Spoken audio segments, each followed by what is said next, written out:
The room fell silent the very moment Tilana Hartwell, one of the richest, most influential women in the United States, walked across the marble floor and took her place beneath the chandelier's glow. People from every corner of the grand hall froze, their conversations fading into a soft hush. Something about her presence always did that. Her charity gall were legendary, but tonight she planned something different. Something that would shake the hearts of every Oniatending. Especially one man who had never expected to be noticed at all, before anyone could guess what she was about to announce. Ella Lehner lifted a golden microphone and said with a mischievous smile, "The couple with the longest kiss wanes." Her words stirred the room like a sudden gust of wind. Guests murmured, laughed nervously. Some even gasped. But one man, Daniel Brooks, a quiet single father working at Fevent as a server, felt his chest tighten. Not because of the Challengites, but because of the woman standing 10 feet away from him wearing aired dress that looked like it was carved for her and her alone.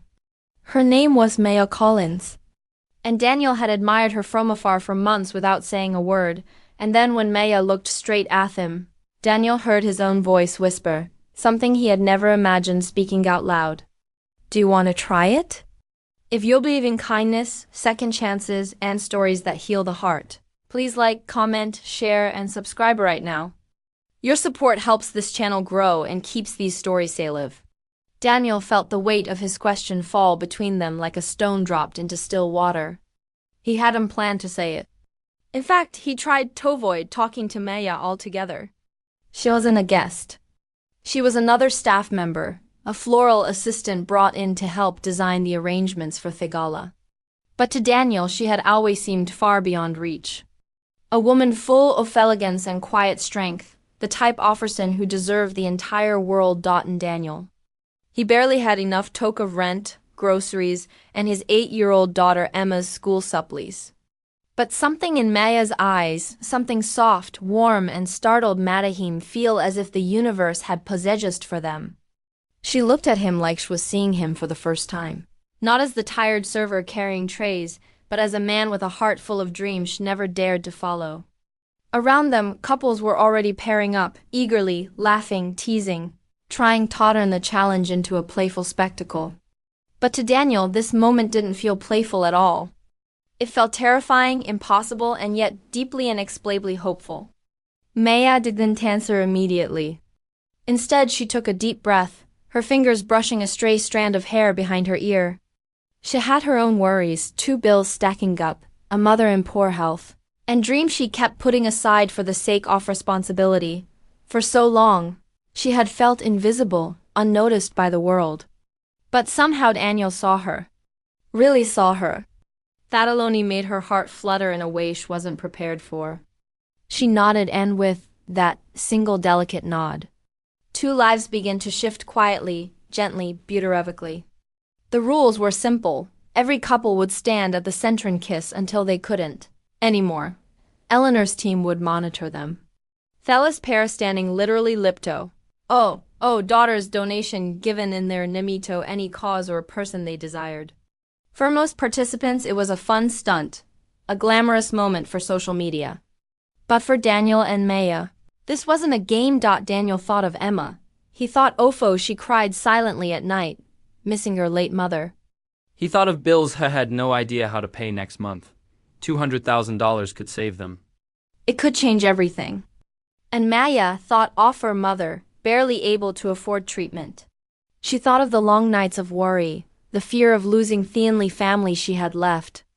The price could be the miracle she had prayed for. Neither of them wanted to lean on someone just to drown out their own pain. And yet, as they stood side by side in the center of the ballroom, carrying wounds no one else could see, they slowly came to understand something important. This wasn't using each other.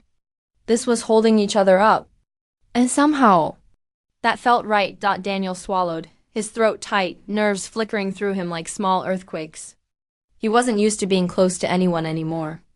After losing his wife, he had locked away entire chambers of his heart, convincing himself that his world needed space only for Emma, love, tenderness. The warmth of another person. Those were chapters he believed he would never reopen. But then Maya stepped closer. close enough that her breath grazed his skin, and something gentle, warm, almost healing slipped into the places he had kept sealed for years. Guests formed a smooth circle around them. Ella Laner watched from a distance, amusement mingled with curiosity on her lips.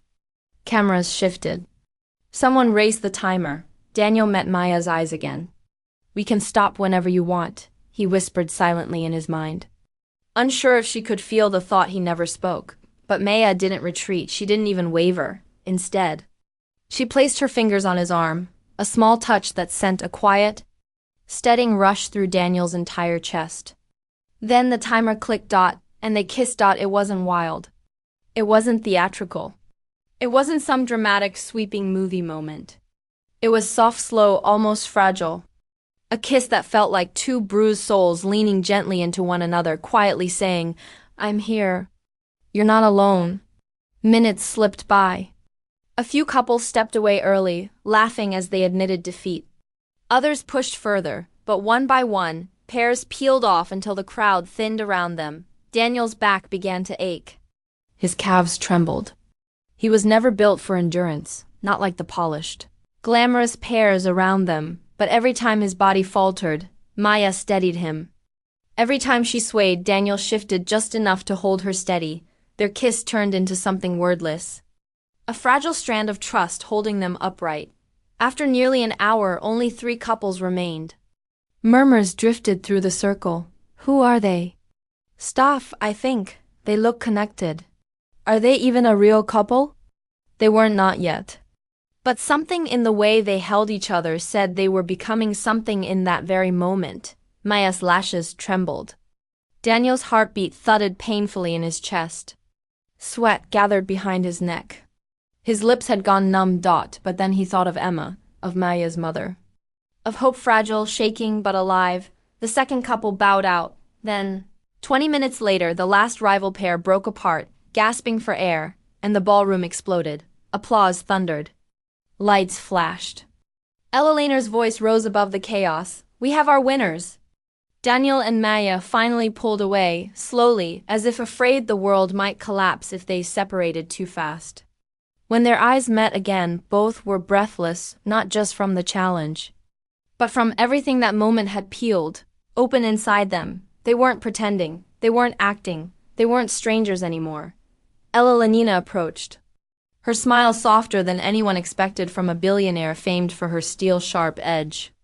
She praised them, announced the prize, and told them how their quiet determination captivated everyone. But Daniel barely heard the applause, and Maya wasn't watching the cameras. They looked only at each other 2 people who entered the gala wounded, now standing together, holding something delicate and new between them. Later that night, after the last guest had drifted out, Daniel walked Maya to the staff parking lot. The night air was cool and still, a peaceful hush settling over the empty space. And somewhere in that quiet, a fear stirred inside Maya, a fear that this moment might disappear once they went back to their separate lives. A fear that they would pretend none of this ever happened. But Daniel spoke first, his voice low, gentle. He told her why he fought so fiercely for the prize, about Emma, about the loneliness, about the weight of raising a child alone after heartbreak. And Maya opened herself too. She spoke about her mother, about the fear of losing her, about carrying responsibilities that felt too heavy for one heart. There was no judgment, no pity, only recognition. 2 worlds cracked open, letting each other in. Before they parted, Daniel asked if he could give his half of the prize to help her mother. Maya broke into tears. Then she insisted she wanted her share to go to Emma. Their soft argument turned emotional, tender, until they finally agreed they would split it evenly, saving both families. But the money wasn't the miracle. The miracle was realizing they didn't have to face life alone anymore. Over the following weeks, Daniel and Maya grew closer, slowly, carefully, beautifully. Emma adored Maya immediately, and Maya's mother appreciated Daniel's quiet, steady kindness. Nothing was rushed. Nothing was forced. Some stories don't need speed, they only need sincerity. Then, months later, under a sunset that painted the sky in glowing gold, Daniel took Maya's hands and told her something he had never allowed himself to say to anyone after his wife died. I'm ready to open my heart again. And I want you in it. Maya's tears fell softly, not from sadness, but from the breathtaking truth that life can shatter you. Then bring someone who knows how to hold the pieces without cutting themselves. Their story didn't begin with perfection. It began with two people who had every reason to give up on love but chose to believe one last time that life might still hide something beautiful for them, and sometimes that's all a heart needs. If this story touched your heart, please like, share, and subscribe. Your support helps me continue creating stories that heal, inspire, and remind us that love still exists. Before the video ends, comment, "Love finds a way," if you believe miracles can bloom in unexpected places.